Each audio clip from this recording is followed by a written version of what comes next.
North Beach Rock. We're back. We've been out for a little while. Yeah, it's hockey. That's what happens when the Avs get knocked out in the first round by the lucky ass Stars. All of a sudden, here we are. Here we are. I just find new reasons to hate the Stars every year.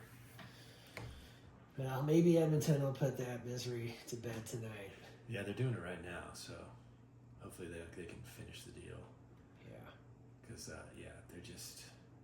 It's like everyone wants them to win. All the TV personalities, they're, talking about like how great they are and how much they've done. It's like, man, they've been dominated in every series. And luckily right now, Edmonton's beating them 3-1. Yeah, they've been outscored 13-2 in the last 3 games. Yeah. The last 3 games. Winnipeg outscored them. The Avalanche outscored them. They found a way to win by scoring power play goals, which means they win. I'm not taking it away from them, but they didn't dominate and win. No, I mean, that series with the Avs outplayed them in 6 and 7 games and just didn't, Found a way to lose. Yeah. I mean, that takes teamwork. Like, they fired, one coach, and I really didn't think they were going to fire Jared Bednar. I just thought, there's no way. What are you going to do? You can't blame it on him. No one's going to believe that. He didn't play a single shift. Yeah. He didn't miss anything. He didn't give his plus minus is 0. Yeah. But that's like the thing. You can't fire players, so coaches are usually the ones that take the hit. Yeah. So, but I just didn't feel like they were going to be able to do it, and they didn't. So now they're back to, we got to get better players. We said it a bunch of times. I'll just go back to Nazem Kadri and just like, Nazem Kadri is what you need in the playoffs, man. Yeah. And I think that was just... He's that certain type of player. Yeah, if you go back and everything, just to that decision, just say, you really should have re-signed this guy and everything, it's funny, I think he's so underrated and everything. He's not on Team Canada. To think that the Avs didn't re-sign him, and Sam Bennett is now the sort of top free agent looking guy for next year. He's a guy who in the playoffs shows up, plays awesome. He's on Team Canada and the 4 Nations. He had one of the 3 goals against the U.S. in that game, and and you can count on him.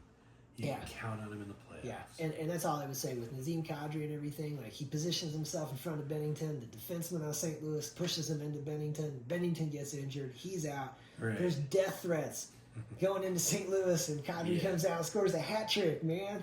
Yeah. It just shows you, like, he's got that kind of, like, just dig deep character. Yeah. And there's not a lot of players like that. So when you find one or you've got one, you need to keep them. You gotta keep them, man. And you should be looking for more. And I don't know how much money Bennett's going to get because he's had so much success at Florida. This year in the playoffs, he's just doing it again. The 4 Nations, he did it. So he'll be an unrestricted free agent at the end of the season. He's going to have a lot of teams that want him.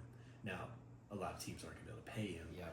So, it really, if it were me or if I were him, I'd stay where I am. Yeah. I'd be like, nah, Florida's got a lot of good pieces. Florida's If I could restructure, team. I'd take less money to stay here. But, there's a lot of players not like that. I mean, and that was kind of one of the things about Kadri is I don't know if he was given that opportunity and he took more money from Calgary. So I don't know if it was all the Avalanche's fault, but you gotta, as Joe Sakic type, position on any team, you gotta be like, no, you talk sense into him. This is where you need to stay. You stay here, we're gonna win. You can go to Calgary and you can be the man and you're not gonna make the playoffs. You'll make tons of money, but wouldn't you rather stay here and, win games? Win another cup. I mean, the best thing I guess the Avs could hope for is that Calgary struggles next year and that trade deadline's coming up and all of a sudden they want to unload some guys and it's like, go get him, man. Bring him back in here, And speaking of the trade deadline, hopefully they learn their lesson this year with Mikko. Yeah. If you're going to make that move, make it closer to the deadline. Close to the deadline so they don't have time to send him to Dallas. Right. I mean, they could have sent him anywhere. They sent him to Dallas. Yeah. And he's the difference in Game 7. Yeah. It's going to be really hard to get over that. Like, I know it just happened like a month ago, but it's going to be years. Like, man, we had Mikko Rantanen, and now he beats us. Yeah. Like, and he was homegrown. We, drafted him. Like, such a good player. He found a way to do it for the wrong team. Yeah, that was bummer. That was a bummer. So So we were joking about this a little bit earlier, but if Florida and Edmonton get in the finals, it's looking very likely. is opening face-off, Kachuk, Evander Kane. Right. I don't think Kachuk wants any of that. Yeah, it probably wouldn't work out. Like I was kind of thinking about, like, man, you kind of set the precedent that's okay. You did it against Team Canada, nothing happened. You guys hadn't even been, like, he absolutely no reason for it, really, yeah. And everything. But you thought this was okay. So what if somebody does that to you? But then thinking, if it's Evander Kane, you said it, he's just going to turtle up, and that'll be it. It won't be like he won't fight back. It won't be like Hagel, where it's going to be a long fight. Exactly. No, Evander Kane's a professional. Like, he would just beat the snot out of him. Yeah, nothing he could do about it. Like, even if he wanted to, I think he's smart enough to know. Like, Kachuk is just a kind of borderline dirty player. He's not gonna fight you like face to face. He's gonna like get you when you're not looking. Like, he can't do that to Evander Kane. You heard him. You can't do it. You can't do it to Evander Kane. But God, man, what a message that was sent from Edmonton to Florida. Oh, yeah. Just like, Oh yeah, especially. Well, what would probably happen is maybe you'd have to chase him around for a while and finally get him, and then Florida would like just make Evander Kane's life hell, trying to kill him for the rest of the rest of the series. But the thing is there anybody in Florida who wants a piece of Evander Kane? I don't know. It's a good question. Because I kind of don't think anybody wants a piece of Evander Kane. Really. No, probably not. He's maybe Bennett, but no, he's not. I don't really know. It's so different from like Chris Simon and stuff. It's Yeah, kind of different those days when it was like nobody wanted a piece of that guy. Right. No every team had an enforcer, and then of all the teams with the enforcers, there was like 4 or 5 guys you did not mess with. Period. Yeah. And if you did have to, you got a standing ovation for standing in there and taking your licks. He gave it a try. He's eating through your straw for a while, but he tried. Good for you, man. Because their teams had those guys. Yeah. Well, you know what? If Edmonton does finish off Dallas and everything, and it ends up a rematch last year it was pretty awesome because for Edmonton to fall down 3-0 and come back, tie it up 3-3, and outplay them for 2 periods, they fell apart in the third. They were so close, So a rematch of that, it should be pretty good. Pretty good. Edmonton looks a lot grittier than they did last year. Yeah, and their power play is just lethal. I don't know what their stats are, but it's got to be like 60%. And man, they are fun to watch. Oh yeah, yeah. And Skinner, he's always been kind of the weak link, but he's been on it. He's definitely given up some that every goalie gives up goals that they wish they could have back. He's playing a lot better this year. Yeah. Well, man, the Edmonton skaters seem so strong. It's like when the puck's down at the other end the whole time. Yeah, they play defense in the other team's zone. Like, sometimes they get defense, good offense. Yeah, yeah, exactly. Yeah, they're fun to watch. I mean, they fly around. The other night against Dallas was just dumping the puck into the other end just so they could change, and then Edmonton would just come right back in. Yeah, I mean, they pulled the goalie. Because they were down, I don't know, was it 2-1 or 3-1? It was 2-1. In 10 seconds, they put the puck in the empty net. Oh wait, yeah. It ended up 6-1, right? The other night, I think it was 4-1. Okay. 6-1, I think it was the game before, but the point was they pulled the goalie and they ended up with an empty net goal in like 10 seconds. Yeah. It was so fast. It was like they didn't even get the puck in the other end and get set up and boom, it scored. And then they scored another one. It was just like, don't pull the goalie again. It's embarrassing now. Like they're just gonna put another, goal in. So Edmonton they're tougher than they were last year, and McGregor McDavid, he's not just like scoring all their goals. No, like it's coming from everywhere. Yeah. So they're well balanced and they look good. Yeah. And even with injuries, like they're not missing a whole lot. It's so crazy though, man, because the thing is there's just part of me that thinks if the Avs could have gotten through that Stars series. Mm-hmm. I just think the Avs would be. I think the Avs would have gone. They would have done very well against Winnipeg, and then get past Winnipeg, and I think they would be playing Edmonton right now. And I think they would do really well there too. I do too. There's something about the way the Avs play that on a team that also is a high-flying kind of team. Oh yeah, they match up The well Avs together. things start to look like, oh, guess what? Edmonton now, you're not able to just control the puck and dominate the same way. This team is capable of doing this, Of doing and the they're same thing. really capable of Right. it too. And Where a team like Dallas is really good at clogging up the middle, so you can't have that And- high-flying offense. and it's And the Avs don't have any. some karma thing in the universe Yeah, to see how can't it beat goes between those two teams. I And know. and yeah, completely. Now it seems like my prediction long term would be Dallas goes down to Edmonton again this year. Yeah, Edmonton moves on. They play Florida. I'd love to see them win, For some reason, I even think it out. I know. I'd love to see Edmonton win. My gut feeling tells me Florida wins it again, so they win it 2 in a row. Florida looks pretty awesome right now. And then next year, the Avs match up with Edmonton in the Western Conference Finals. The Avs take out Edmonton. The Avs play Florida in the championship, in the finals, and the Avs beat them, knock them down so they don't get the 3, the same way Tampa Bay didn't get the 3. Right. Yeah, I can And see the that. Avs get it. And what's crazy is the Stars fans are actually rooting for the Avs Right. because they don't hate us because they've beaten us in the playoffs so many I know. times. Yeah, it's just to go back to Nebraska, Colorado. It was a rivalry for us, not for them. Yeah. They just beat our asses all the time. Didn't matter. Yeah. It was a one-way rivalry. So yeah, Dallas is the same way. They just crush us when it matters. They're just like whatever. you're not even competition for us in the playoffs. Yeah, I know, that's sad. That is. But we'll see what We'll happens tonight.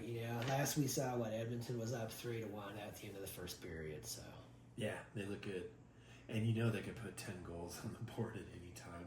yeah, So when they were playing LA, they were down 5-1 or 6-1.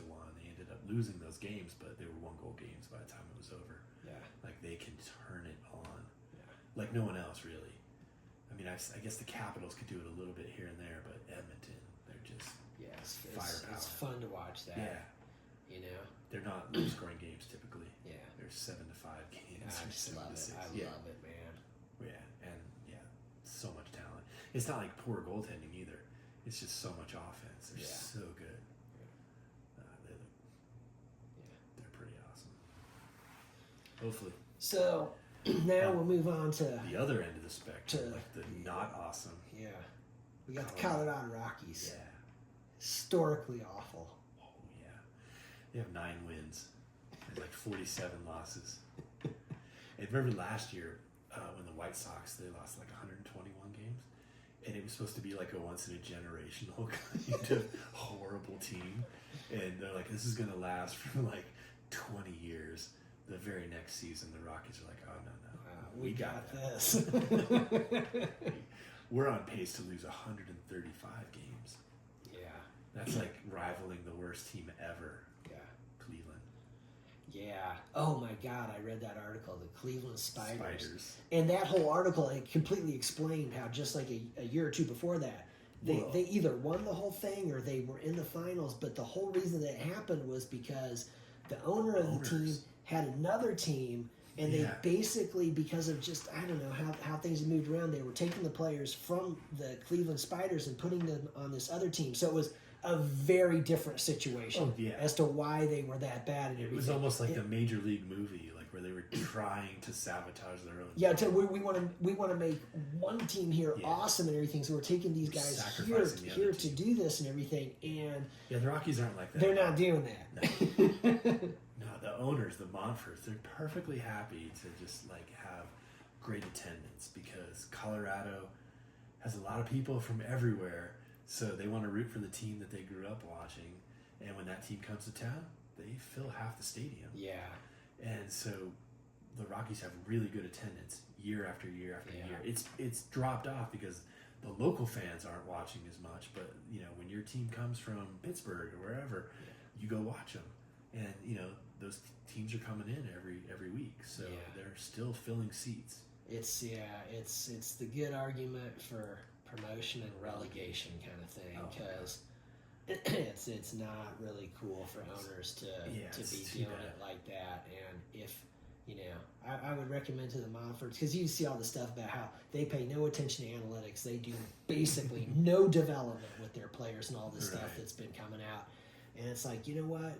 You guys got to watch a little Welcome to Wrexham so you understand, like, there's a reason why that football club has been able to get promoted, 3 years in a row, and they're going to be in the Champions League. Like, watch that show and look at how Ryan Reynolds and Rob McElhenney are. These are ownership. Like ideal owners, man. Right. They want to win. They put people in place to do it. They let them do their jobs, and they help them as much as possible. Right. And they care about the town, the community. They care about the players. I mean, it's what you want. It's not just, we're just here to make money. Right. And that's completely not what they're doing. So they're one notch below the Jerry Jones, who does all that same stuff, but doesn't let them do their job. Right. So, Jerry knows football better than Jimmy Johnson, right? Right.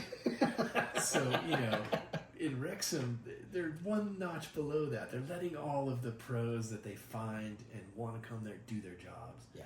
And it's all working out. And the Monforts are at the other end of the spectrum, where they're just filling their And let's face it, it's the beauty with the European football leagues like that, where it's like, if you get an owner like a Montfort in there who just wants to make money, this is going to fix itself. Why? Because guess what? They're going to get relegated to a lower level. And guess what? Those Chicago Cubs fans aren't going to be coming to your stadium anymore to watch, because you're not playing the Cubs. You're not playing them anymore. Right? Yeah, you're not playing them. You're not playing the Yankees. You're not playing the Dodgers.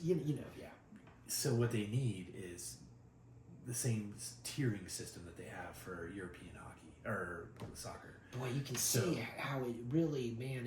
So instead of having minor leagues, you do have minor leagues, but you just change the names of them and just have teams that move up and down rather than just players that move up and down.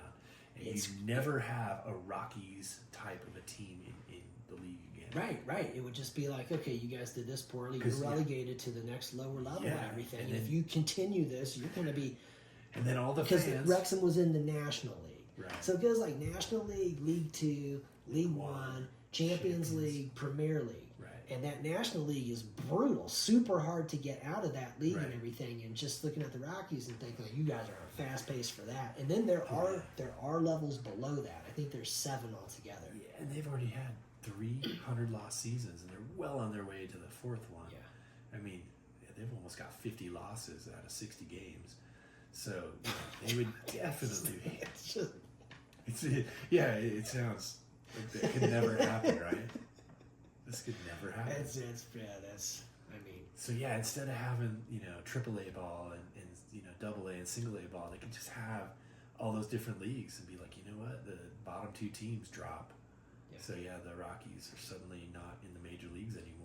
Yeah, they're in whatever and the then, next and then league. Monfort's, it's like, well, you still have a team and everything, but you're not going to be making a bunch of money off of fan attendance and stuff. Their business model will not work in League 2 or 3 or 4. It only works in the majors. I guess they're probably like, well, we don't have to pay the players as much at that level either. It's like, yeah, but you're never going to be back up there. Yeah, exactly. And they're not going to get those fans, because those fans aren't going to come watch the League 2 other teams, because they're not the Cubs anymore. They're not the Red Sox. It's just as ridiculous as it sounds. I'm sitting here thinking, like, man, I want to go to a game. I want to go to a Rockies game. How bad it is. The 4th of July, they play the White Sox. Really? The 2 worst teams in the majors, and they have like a marquee spot for 4th of July weekend. Right. So that could be the opportunity. Go see some of the worst professional baseball on the planet. Rockies, White Sox. Yeah. The battle. The battle for the bottom. Awesome. The battle for relegation. Yeah. If it was relegation, they would both get relegated. You can't just have the worst team. It's got to be at least 2. Yeah, these two go down and 2 go up, something like that, It's a beautiful setup. Even if you don't like soccer in any way, their setup is so good. Because you don't get any of this complacency. It's like, we're good at the bottom. We have profit sharing. Like, no, you just go to the next league. There is some things. I mean, I understand, because, even hockey, how it's like saying, like, the high-scoring game's way better and everything. Mm-hmm. There's some really cool things with soccer. Number one, man, once that half starts, Yeah. There's no stops. There's no commercials. Right. Or any of that. It's Right. the play is going. If somebody gets hurt, it's like, figure it out, man. Can you keep going or not? Right. And everything. Because if you come out of the game and they put somebody else in for you, You that's don't it. go back. You don't go back. You're done for the I like rest of that that too. game, you know? So no fake injuries. Yeah. And because of the fact that it's sort of, the lower scoring and everything, it's like, if you can't go to the look away. bathroom, Yeah, you can miss the only goal. Like, what are they yelling about? 1-0. Yeah, You and know? that's it. Yeah. There was no more goals. You Yeah. missed the one goal. The one thing I wish they would do is put the clock up. Like, the referees, the only dude with the clock. So then, like, once you get down to like less than 10 minutes, they're like, are they going to put 2 minutes on the board? Yeah. They're going to get 4? Yeah, you don't know how much of that Extra stoppage time. time Yeah, they're going to put on stoppage there, and then when that's going, you still don't really know Right. when that's up. Oh, well, because they'll say they added 4 minutes of stoppage time, and then all of a sudden it's 4 minutes, but one team's got the ball, and they're like, yeah, we'll let them finish. We'll let this play continue and see what happens. Yeah, this offensive rush can continue. Yeah, we won't just blow the whistle now. So it's like, I don't know. I like it, and I like how fanatic the fans are. Like, you watch that Wrexham one, they had that whole episode on the hooligans. And I was Oh, like, yeah. I had no idea. That was what got me to watch those. Was you talking about that? Yeah. So I saw They that. go through the It's whole like, history wow, of man. it. Yeah, Like, these guys are just showing up to Showing start up to fight. shit. Yeah. You know, It's like, okay, well, we can't have too much of that, but some of it some of is it's pretty going to exciting. happen. These guys Yeah. need an outlet. That's what it was. You know. Yeah, soccer, football is their outlet. They're just gonna go bash heads, and too bad. Like, some they just find a dude with the wrong scarf on and they just pound him into the ground. Yeah, you know. That's not exactly Bad day to sports. wear blue. Exactly. That's fucked up. Yeah, but yeah, you take the relegation and promotion system. I think it works everywhere. You could Would try it love out to see too. some of that in some college football. Well, you think about it. You know? You could even have pro football. I don't know if pro football and college football could like mesh like that and have leagues, because right now they're pretty much professionals playing college sports, Yeah. so they're really not Shador that would have far. made more money coming back to see you. Right. Yeah. That's gonna be one of those. That's gonna be one of those ESPN 30 for 30 kind of a shows in a few years, like, the drawbacks, to having a famous dad or whatever. But yeah, I got a feeling that's gonna be one. It's going to be so interesting to see too how that plays itself out, because man, if we think he's going to be really good, and if he turns out Right. to be really good, and he gets up there, and all of a sudden the Cleveland Yeah. Browns are kicking ass because of him and everything, Or they Oh my or they trade God. him or they trade him to someone else and he does well. yeah, too. if he kicks ass and everything, and he is basically. a starter. Yeah, just thinking if he is a quarterback, then it's like, guess what? Shadur's team's going to go to the playoffs. You know what I mean? Like, it's that level of quarterback where you're like, his team's going to be in the playoffs every year because he's that Yeah. good. If he turns out to be like that and everything, and it's just like, there are some teams in the league that, like the Buffalo Bills, obviously they're not going to be drafting him. You know what I mean? No. And Although they passed on him 5 times. So they could have had him. exactly. But they're the teams that really have the established guy, Of everything course. like the Commanders right now, Yeah. the Chiefs, like there's those teams. But there's a bunch of the others, Oh yeah. and they kept passing him up, and it's Right. just sort of like, yeah, man, you know what? And historically, it's just like the Cleveland Browns to like get rid of him and then have him go somewhere else and be super successful. Yeah, because they've got too many quarterbacks, Way man. too many. So yeah, Gabriel from Georgia. Oregon. Yeah, so that's Like, and they're competing head to head for like the 4th spot. yeah, because what they've got Flacco, Uh-huh. Deshaun Watson. Yeah. I mean, I think they know he's not really going to do anything. 'cause- Yeah, well, yeah, they you should know, know. and But they he has like an Achilles injury, so he's out. And Okay. then Pickett, right? Is Pickett their 3rd? I don't know, man. I want to say it was something like a Dorian Thompson. I think they got rid of him. I think he was like the 3rd string last year. I don't think he's so on he the was team like, this year. okay, so even if it's just those two, then you Yeah. got Gabriel and you got Shador, Yeah. and nobody's going to keep 4 quarterbacks. No. You 3 know, at the It most. would be very odd. So A lot anyway, of teams it's go by with 2. going to be very interesting to see how that works out. The Deshaun Watson thing, it just seems like, look, man, you guys just screwed that one up. So you might as well jettison him because you're not going to. I mean, unless he's looking killer, it's like No, he doesn't. He didn't even look like he wanted to play before he got injured this past season. So yeah, he's just a disaster. I just want to get that paycheck each week. Right. Yeah. What do I have to do to get that check? I'm here. Right. I got my Browns hoodie on. Can we just hand the ball to Chubb all day? Yeah. Yeah. But they got Joe Flacco. They got Flacco. That is true, man. Joe Flacco's going to go out there and give him everything he has, and it will be more than enough. And they'll be in contention. You know. I know. It's like Flacco comes out and they freaking pound the Bengals like week 2 or something, Right. you know. And I gotta say, man, there was that stretch where when the Bengals were giving the Chiefs a lot of trouble, Right. and the freaking Browns hammered the Bengals every time they played them. Yeah, it's interstate. Would just hammer them. Yeah, it's interstate rivalry. It's, like, they're going to play I mean, tough. the games weren't even close. It's sort of like an AFC West thing. It could be last place in the AFC West. You're still going to play your other AFC West team tough.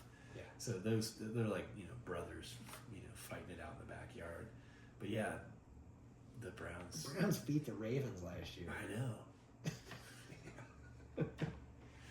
And they were like, top 5 team in the league, top 4. Like, solid team. Yeah. But yeah, they could. I could definitely see them trading away Shador, and then have him go somewhere else and be super successful. And then I'll be like, oh man, that's another guy we can let go. Baker Mayfield. I mean, this is a pretty good list. Yeah. Like, hopefully they'll fight that and keep him because, I think we agree. Like, he'll be good. Like, is he ready? Like, he's ready in a lot of ways, but he's not ready in some other ways. He went through so much at CU, and I guess my feeling is like I'm just giving him the benefit of the doubt, as this is a person who is very misunderstood, and he scares the establishment in the NFL. He is scary to them because they have, they're not used to they're not used to seeing this. They see some other positions and some guys who are cocky and some stuff and everything. They're just not used to seeing exactly this, and it definitely is scary for them. And imagine imagine Dion back in the day, prime time. But he was kind of the first, and I don't know who Dion's mom and dad are, but they probably didn't foster that sort of, go big or go home kind of run your mouth all day long. So Shador and his brothers, they've been brought up with this guy as their dad. I mean, they learned from the guy who does it. Like, so it's got to be different. Like, they probably don't think that they're outlandish. Right. They probably just think, oh, no, this is how we talk to people. This is how you conduct yourself. So, where Dion, like, broke the mold or established the mold, like, he just instilled it in his kids, like, where they don't know any different. Not that it's wrong. They don't know any better, but, like, they just don't know. This is how it's always been. And see, that's the thing is, you think like, okay, so I mean, Dion coming out of Florida State, man, he was primetime then. Oh yeah. And he was a polarizing person then. I didn't like him. Okay, and because of the fact that he's a corner and everything, it seemed like it was like, okay, we're more willing to roll with that. Right. When it's all of a sudden the quarterback is going to be the face of your franchise and everything, and and some of the questions, the way he would answer them, like, basically essentially saying, I don't have anything to prove to anybody, man. Right. I'm great and I know it. Right. I'm born for greatness, so that's what's going to happen, and everything. And these guys kind of being blown away by this and kind of need a little more out of you. That can't be your answer. Yeah, kind of scared of it. They just want to hear, they want to hear the, oh man, I'm just happy to be here kind of stuff. I'm gonna work my ass off. I'm gonna be in the films room. Whoever drafts me, I'm gonna be happy to go play for anybody. I'm gonna study up, and we're gonna win some football games. Like they just want to hear that. At the facility. They don't want to hear this. They don't want to hear that. But it's like, his dad was the same thing. It was a different position. Then his dad went out and turned out to be the greatest ever at this position. When he came to the NFL, I didn't like him at all. I wanted him to just shut up and play. And after years and years, he finally broke me down. Yeah, he toiled in Atlanta forever, being like the greatest ever at this position, and just being awesome. And then finally, free agent goes to San Francisco, they win the Super Bowl. Free agent goes to Dallas, they win the Super Bowl. And it's just like, yeah, man, this dude's that good. Exactly, and that's what it took, because all I wanted to do was be quiet and just play. Like, you're awesome. Can you just do it quietly? Do you have to promote yourself 24 hours a day? But so his kids, they don't know that there's another way, or they just kind of, I can't imagine what it's like to grow up there and then trying to simulate yourself into like interviewing with the NFL executives. Yeah. Like, you know, that whole thing, I'm already great. Like, they don't want to hear that. Yeah. So, yeah, I'm sure you're absolutely right. He scared a lot of people. Yeah. I think it's going to be super fun And I to don't see. think Pat Shurmur helped him this- either, because he didn't help develop him at all. Well, that was one of the Reading knocks. defenses, Yeah, that was one of the knocks. Remember where they were saying he's very hard to evaluate because it's like a quarter of these passes are downfield and he's great and on the money and everything. Right. But 50% of his passes Bubble screens. you can't even evaluate, you know, because the offensive line and everything has broken down so badly and everything that you don't know how to evaluate that. Right.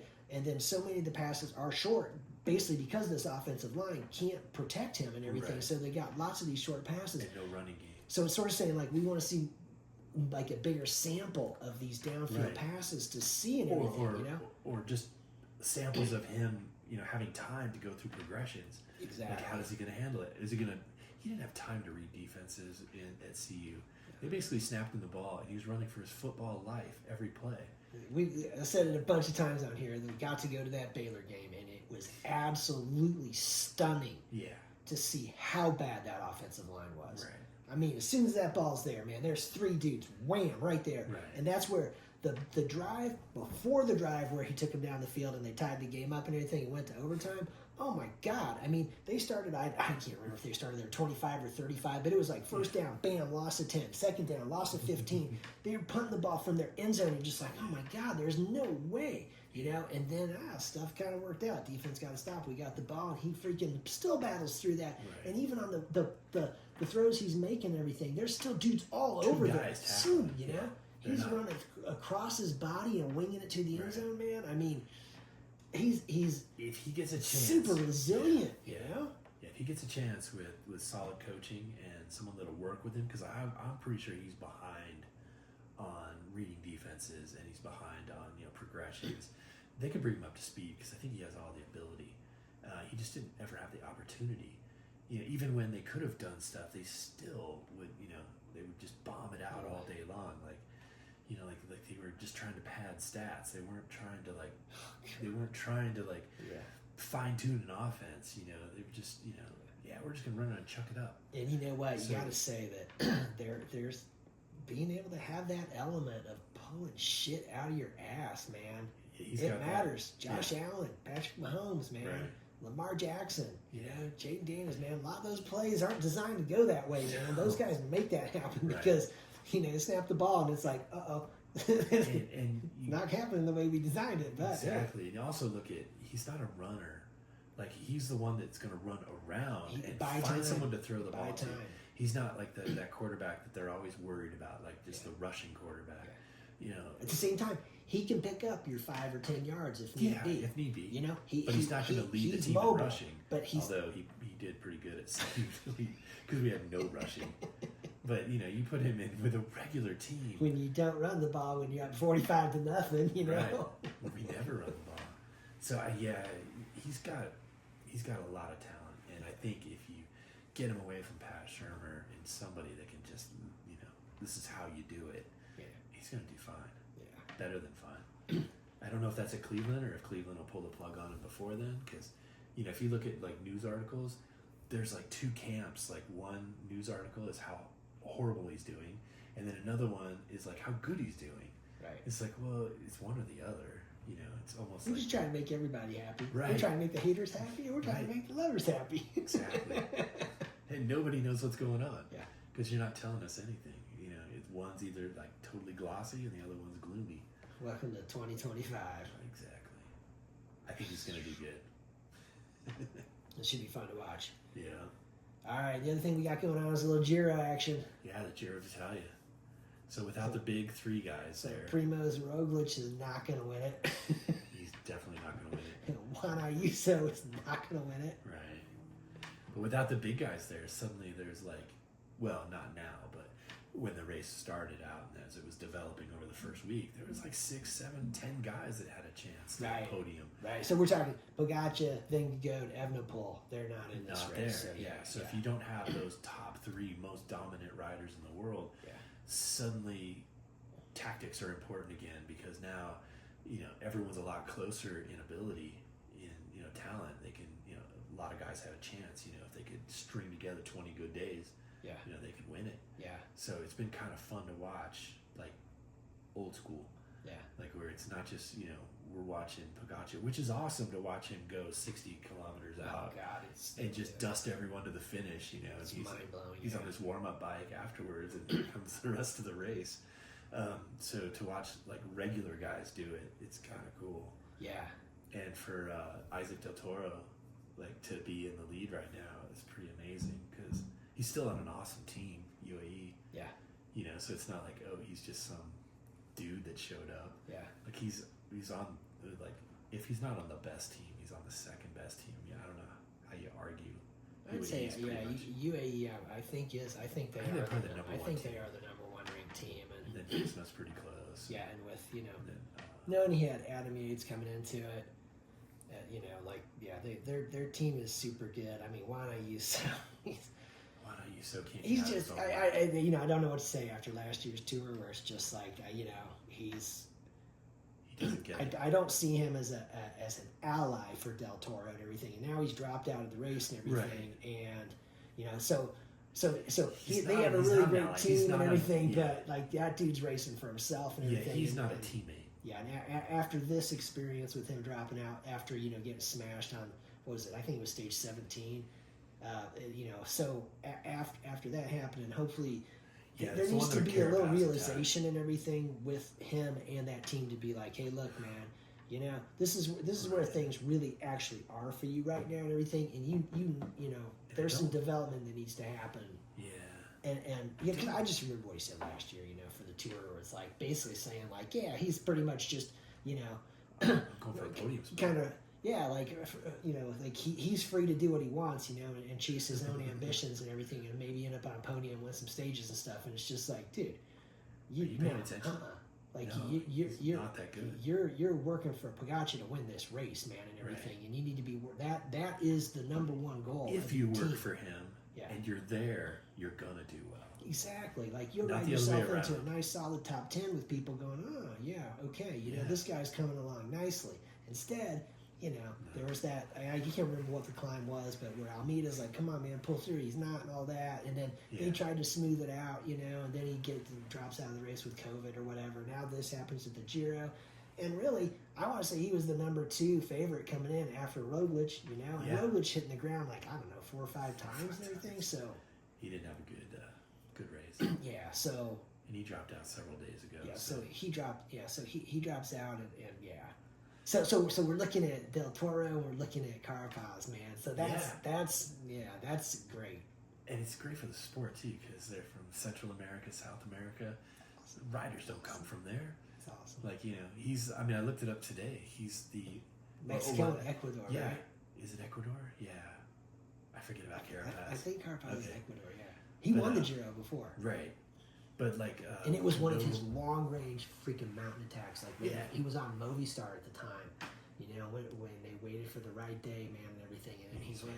Well, he waited for the right day two stages ago, and he went from like 11th or something to 3rd. Yeah, and he's Just up to blew 2nd up now. everything. Yeah. And they've got.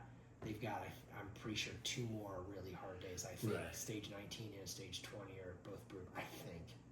I know stage 19 is going to be super hard. I just remember reading say there's still 2 more hard mountain days. It's unfortunate because the TV coverage is like non-existent. Yeah, it's too bad Peacock didn't pick that one up. Right. But for Del Toro being a Mexican cyclist has never won a Grand Tour. So for him, and actually never worn the pink jersey, so he's already like accomplished quite a bit. Yeah. And he's on UAE. He wasn't like even picked like he's going to be like one of those contenders. They were talking about Juan Ayuso doing that. Yeah. Or one of the Yates brothers. Yeah. They weren't talking about Del Toro, so he's done a lot, and he did bounce back from that crazy attack when Carapaz attacked. Yeah. He didn't lose that day, but he definitely lost time. He lost time. Yeah. But he attacked the next day, which is hard to do when you're just blown up. Yeah. So he was able to fight back and extend his lead a little more. But he's still got some work to do. But that's what I mean. If you don't have the big 3 guys there, all of a sudden you can have these real battles where, for the last 3 or 4 years we haven't had these battles unless it's Jonas Vingegaard. I gotta say, man, I'm thinking this one in July. It could be epic. Pretty good. Because last year there was the hint of now there's 3 guys, but I think if Evenepoel can like recover from his accident, he's already proven. I mean, he won the Olympics. He's been all over, so like he could be that. Yeah, he was. Third guy he was third last year and everything. Yeah. So but he kind of faded a little bit. Well, he rode great. He just wasn't able to keep up with Pogacar and Vingegaard in the high mountains. That's what I mean. So he faded a little bit, but he's still young too, and he did win the flat time trial. Yeah, with Pogacar being second. But with the 3 of them, like 1 year later, like I think they're going to be closer to each other. It's unfortunate for Evenepoel this year, just because he was the one who had the accident with the Polestar car and everything, and so are the van, and so possibly his preparation has been like the least ideal. Yeah. Vingegaard hasn't had any problems, and so I'm thinking he's going to be better than he was last year. Completely under the radar. Which means that 6 minutes can change quite a bit and everything. And then Pogacar at the same time, I mean, he's been on fire for so long, and everything.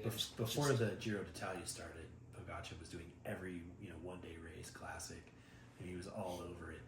You didn't hear anything about Jonas Vingegaard. Yeah. So he was kind of under the radar doing all of his prep, because last year didn't go very well for him with the accident, because he had the collapsed lung, and he had no business. It was a horrible crash. He had no business even starting the Tour de France. That's the thing. There's all the people dogging him, and it's just like, man, are you kidding me?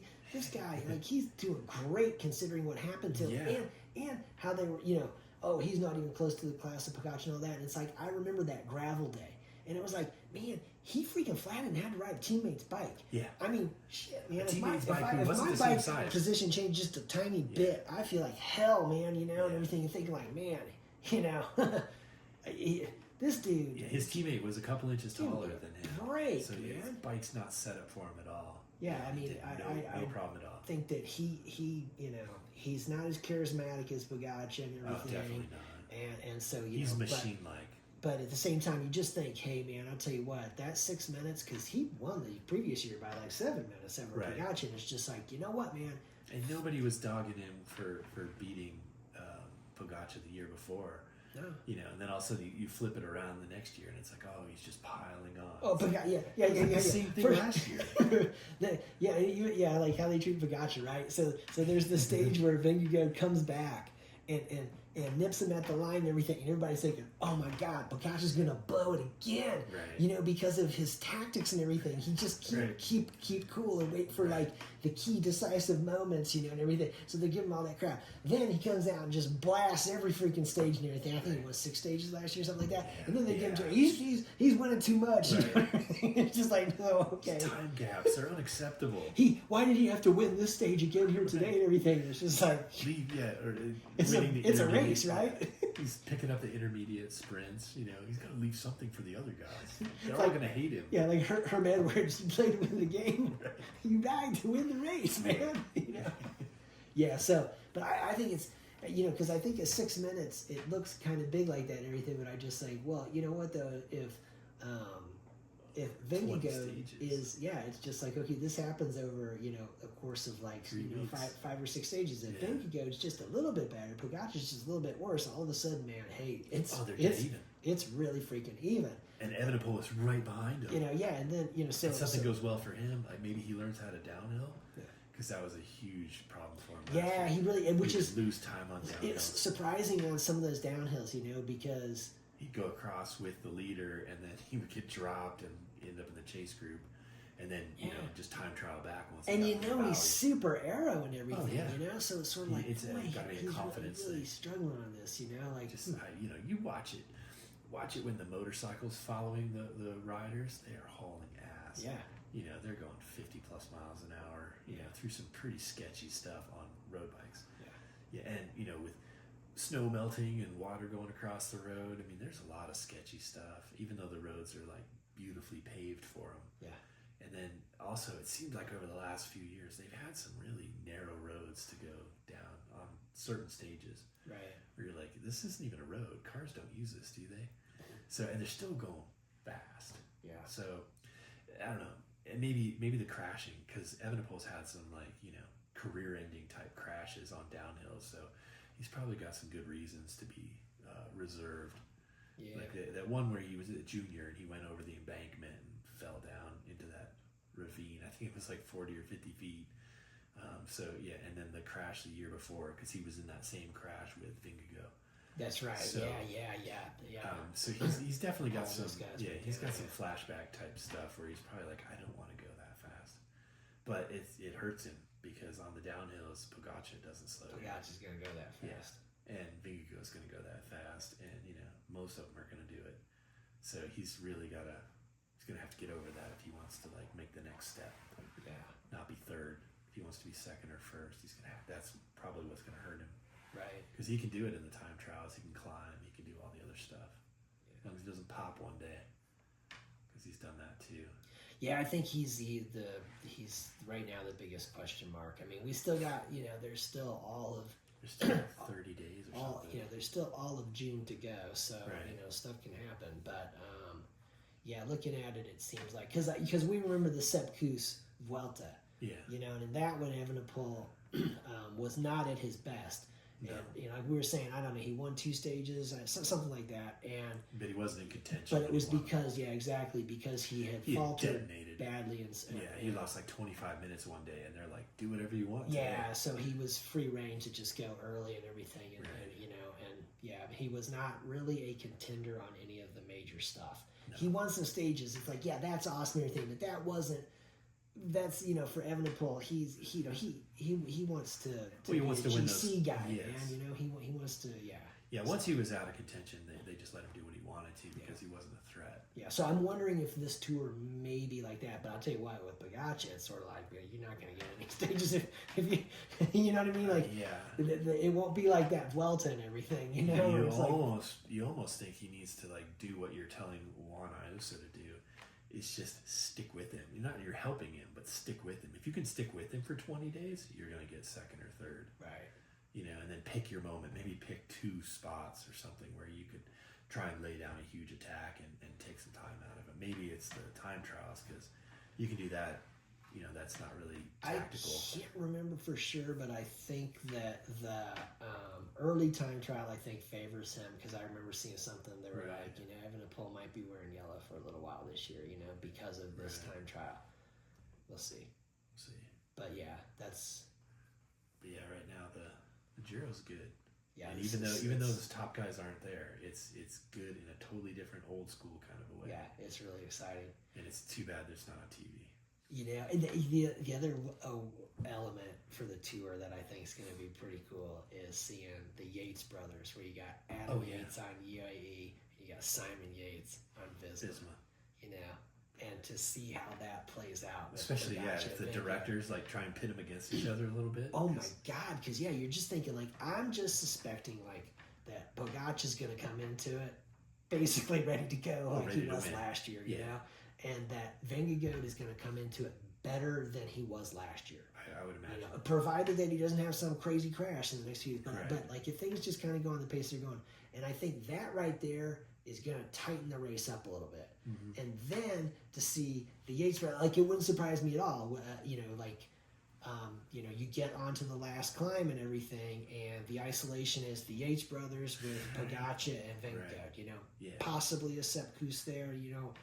So I think there's some stuff and everything that could, on paper. Oh, there's a lot of scenarios, because I just think like, oh well, what happens if that situation, if those 5 guys goes and it's just like, Pogačar's gonna attack and get rid of everybody but Vingegaard. Probably. But and maybe an Evenepoel there too, but I think the Yates brothers, I think that adds another element of wow, man, you got one on one team and the other on the other, and it's the 2 main guys, Right. So No, and they're great climbers. Yeah. They're the kind of like the last guy helping their GC guy. Yeah. They're always right. Yeah, Adam Yates last year in the tour was just awesome. Yeah. He was just, oh man, he looked so freaking smooth and everything, just tearing people apart, man, back there, just whittling it down to nothing, and Pogačar launch is gone. But that's the thing, the launch that Pogačar has, Evenepoel does not have that. Like he can truck his way back up and catch up if there's time. Same thing with Vingegaard. Like he doesn't. He's gotten better at it, but he doesn't have that explosive. Like they're on the craziest climb where all the spectators are standing. They look like they're clear over here. You're like, wow, that is so steep. Yeah. And all of a sudden he just goes like it's a flat road. Yeah. And the other guys can't do it, but they're able to catch him. So if he times it right, or depending on which one it is, because sometimes he does it like 5 or 6 times before one sticks. Yeah. But yeah, those guys don't have that same explosiveness. Yeah. So yeah. Yeah, that's it. It is a big advantage. If those two get together, like if Evenepoel starts working with Vingegaard, like they might be able to tag team him a little bit and maybe put him into some trouble. Right. Or keep the pace high enough to where maybe he can't launch. Right. But I don't know. That hasn't happened yet either. It's he's special. He really is, man, because that launch, just enables him to get that gap, and it's just a question then, like, to keep it. Is that gap going to go from 20 seconds Right. to a minute and 20 seconds, right? Or is that gap going to stay at 20 seconds? You know what I mean? And we saw last year one where Vingegaard got back up to him. Yeah. But one where he got back up to him and then won the stage. And yeah. And you thought, oh wow, Pogacar's in trouble. At that point I thought, oh man, he's gonna load again. Right. Like, but you gotta race smarter than this, man. Right. You gotta wait, and everything. Like, you shouldn't have tacked on that earlier climb. Use your explosion on the last one. Right. Take your 20 seconds from him and everything. You do that to him like 6 times and everything. There's a couple minutes, Right. So you can't like recover from that. and you're gonna beat him in these time trials and everything. That's gonna be enough. You're gonna win. But if you go stupid and you use up too much of this, then that's where the tactics seem to have like lost their way. Yeah. Like the old school tactics, like they just don't do them anymore. No. But let's face it, like Armstrong. Armstrong tactically was great. Oh yeah. You know what I mean? It was like, look, man, there's gonna be decisive moments, and he's gonna be ready on those moments to make sure. And he's gonna do well in the time trials. Yeah. And then on the climbs and everything, there's gonna be that moment on the last climb and everything, and where he's going to go. And he wasn't going to go at halftime and try and take it all the way to the finish line like Pogacar will. Yeah. That's where he's kind of rewritten some things. But back in the day, there was spots that you could look at the profile and be like, this is where he attacks. Yeah, these mountaintop finishes is going to be huge. Yeah. And everything. He's going to go on the penultimate climb, enormous. and he's going to carry it to the finish, or he's going to go at the bottom of the final climb. Like, you could just look at the profile and be like, he's going to do it here or here. And you were right, almost every time, because that was the tactic. It was the most logical place to do it. I knew that it would be like, when I would see some of those stages, like if it was not a mountaintop finish, I would be like, it's kind of unlikely. Yeah, he's going to finish with the pack. What's going to happen is there's going to be this elite group of GC guys and everything, and it would sort of be like, I don't know, like I remember Alejandro Valverde being there. I remember Ulrich being there, Basso being there, Hamilton, some stuff like that. And oh God, man, Balaki, the guy who freaking had the horrible crash on the descent where Armstrong had to go riding through the field and everything, and cyclocross off and on. Broke his hip. Yeah, man. Oh God. So when it wasn't a mountaintop finish, you'd feel like a lot of times like, oh man, there's gonna be kind of this group of guys that they're not gonna kind of go for it because they're gonna think, man, even if I do, and everything, the reward is going to be small. Yeah, and there's going to be these guys working together on the descent and everything. They're going to work together. They're going to probably come back up to me. And you'll pay for that effort later. Yeah, and so you're just sort of knowing, but when it finishes at the top, man, you can lay it all out. Then it's going to be game on, and so it was like decisive moments, where Pogacar doesn't follow that. No.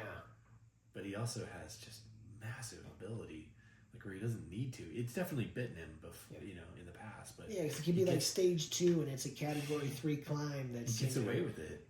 10K from the finish or whatever. It's got everything, and he's like, I'm gonna launch here. Yeah. And you're like, dude, the chances of this working are really slim, man, and everything. And the payoff's not gonna be that great and everything. And he's like, fuck it, I'm going. I'm bored. You guys are going too slow. Yeah. Yeah, I don't know what goes through his head, but some of those things, the reward is really small, but he still does it anyway. Yeah. And then, he doesn't seem to pay for it as much, but we'll see. Like, sometimes it works more times than it doesn't work. I'll say that. And other guys won't do it. Like, you're not going to see Vingegaard go, like, just flying off. He's way more tactical, and so is Evenepoel. Yeah. So, but yeah, Pogačar, that's what makes it fun to watch, because he might attack 80 kilometers from the finish. You're like, this has almost no chance of working, especially if you're the number one GC guy, that no one's going to let this go. Yeah. And it works anyway.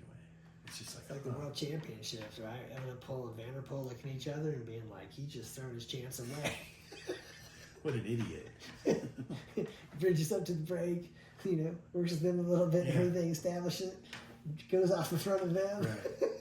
Yeah. Like, guess what, guys? You guys just lost your chance at winning because you didn't go with them. Right. It's not supposed to work, but he makes it work. Yeah. That's why he's so much fun to watch. And he's so cool. It's like, I don't know how you don't like him. Yeah. Like, he's so cool. Yeah. It looks like you would run into him at Dairy Queen after the race or something. Shouldn't you be like doing some cycling stuff and recovering? Nah. He's like, you're right, I gotta go do some backflips into the pool. Right. Yeah, I'm not even gonna wait 30 minutes after Loosen eating my legs this. just a little bit. It helps for tomorrow. Get in the hot tub. I didn't really have to accelerate too hard today. Today was an easy day. I was worn out watching it. Yeah. That guy's awesome. All right. Well, by next week we'll know who's won the Giro. Yeah, I know who it's not. It's not Primoz Roglic. And it's not Juan Ayuso. No. No. Karma. Those guys need to look it up. I think it's real. Yeah. Nothing beats rock. Nothing beats rock.